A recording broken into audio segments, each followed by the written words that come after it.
प्रशांत जी, मथुरा से। राधे राधे। राधे राधे महाराज जी, आपके चरणों में कोटि कोटि प्रणाम। महाराज जी, भारत में अनेक साधु संत महात्मा जो आजीवन सच्ची भक्ति जप तप करते हैं, एक उच्च कोटि का जीवन जीते हैं। उनको शायद शरीर त्यागने पर दोबारा जन्म ना लेना पड़े, पर संसारिक और सामान्य दृष्टि से उनका जीवन बहुत कठोर और कष्टपूर्ण होता है। पहली बात यह होती है कि सती को पातिव्रत धर्म में कष्ट महसूस नहीं होता, उसे प्यार महसूस होता है। व्यभिचारिणी को एक पति के अधीन रहने में कष्ट का अनुभव होता है। समझ पा रहे ना हम? जो साधु महात्मा भगवान के मार्ग में सच्चाई से चलते हैं उनको कष्ट का अनुभव नहीं होता, उनको परमानंद का अनुभव होता है।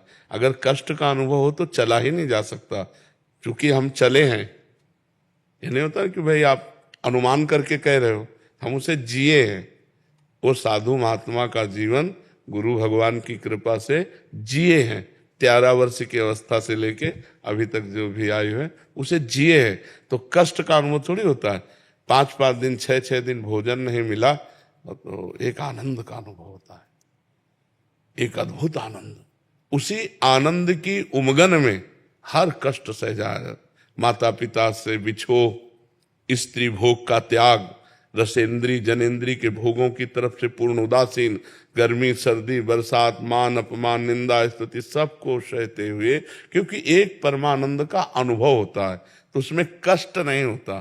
कष्ट देखने वाले को लगता है, उसमें नहीं। जैसे वीर पुरुष को युद्ध क्षेत्र में कष्ट का अनुभव नहीं होता, उसके अंदर एक उन्माद होता है विजय सी प्राप्त करने का, और जब उसके अंगों में घाव होता है तो उसके अंदर और उन्माद प्रबल होता है। लेकिन कायर पुरुष को ये देखकर लगता है बहुत कष्ट है इसे। समझ पा रहे ना? तो परमात्मा का मार्ग आनंदमय है, ना कि कष्टमय। संसार का मार्ग कष्टमय है, परमात्मा का जो मार्ग है वो आनंदमय है। स्वयं परमात्मा श्री कृष्ण इस संसार को दुखालयम अशाश्वतम कह रहे। पहली तो ये बात हुई।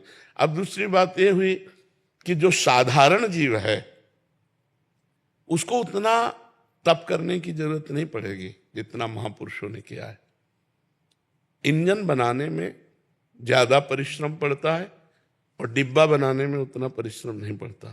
पर इंजन 1 2 3 4, लेकिन डिब्बा 100-150।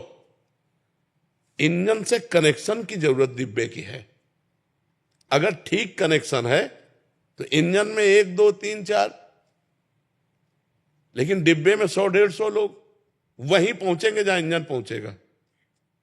तो हम लोग जो संतों का आश्रय लेते हैं, अनुसरण करते हैं, उनकी आज्ञा पे चलते हैं और खाते पीछे मौज मस्ती से हम वहीं पहुंच जाते हैं जहां संत कष्ट करके पहुंचते हैं। क्या सभी को प्रेम प्राप्ति और आनंद की प्राप्ति होती है अंत समय में?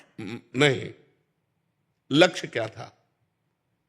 कल्याण, आनंद और प्रेम, 3 स्टेशन हैं। आनंद की प्राप्ति भगवान में अपनापन होने से होती है। कल्याण की प्राप्ति तो घोर पापी अजामिल को भी हो गई। अपने पुत्र के मिष से उसने नारायण बुलाया अंतिम समय, उसको परम पद की प्राप्ति, कल्याण मिल गया। लेकिन प्रेम ही अत्यंत दुर्लभ वस्तु है। प्रेम तो उन्हीं को प्राप्त होता है जो जननी जनक बंधु सुत दारा, तनु धन धाम सुहृद परिवारा, सबकी ममता ताग बटोरी, मम पद मन ही बांध बर डोरी, समदर्शी इच्छा कछु नाही, हर्ष शोक भय नहीं मन माही, अस सज्जन मम उर्बस कैसे, लोभी हृदय बसहि धन जैसे। स्वयं भगवान श्री राम जी कह रहे, माता से, पिता से, भाई बंधु पत्नी धन संपत्ति घर परिवार सबकी ममता बटोर कर जिसने मेरे चरणों में लगा दिया, जो संत समागम ज्ञान के प्रधान भाव में आकर सब जगह एक ही परमात्मा का दर्शन करते हैं, समदर्शी, कोई इच्छा नहीं रह गई, जो कामना रहित हैं, विनिवृत्त कामा, और जो सुख दुख में समान भाव हर्ष शोक से रहित महापुरुष हैं, वही भगवान को प्यारे हैं, वही भगवान को प्यार कर सकते हैं। भगवान को प्यार करना सबसे कठिन बात है। यद्यपि हम अनजाने में प्यार उन्हीं से करते हैं। मानो हम आपसे प्यार करें तो आप में श्री भगवान इसलिए प्यार कर रहे हैं, अभी भगवान चले जाए तो इस शरीर को जला दिया जाएगा, इस शरीर को गाड़ दिया जाएगा, इस शरीर का कोई महत्व नहीं माना जाएगा। अनजाने में हम प्यार भगवान से ही करते हैं, पर जानकर जब तक भगवान से प्यार नहीं करेंगे तब तक प्रेम की प्राप्ति नहीं होगी। और भगवान से प्यार करने के लिए सबसे प्यार समेटना पड़ेगा, और ये होना बड़ा कठिन होता है। ये होना सबसे कठिन है। खाते पीते परिवार से प्रेम करते भोगते हुए अगर भगवान मिल जाए तो ठीक है, नहीं तो ऐसे छोड़ना कहाँ। लाखों में कोई बिरला एक, कोई एक पाव भगत जिमि मोरी। शुद्ध भक्ति भगवान के लिए घर गृहस्थी में रह करके बहुत कठिन है, पर असंभव नहीं है। कठिन है पर संभव नहीं। यदि हम नाथ सकल संपदा तुम्हारी और मैं सेवक समेत सुत नारी, सब कुछ भगवान का है, सब में भगवान है, नाम जप कर रहे, धर्म पूर्वक आचरण कर रहे, भगवत प्राप्ति हो जाएगी, भगवत प्रेम भी हो जाएगा।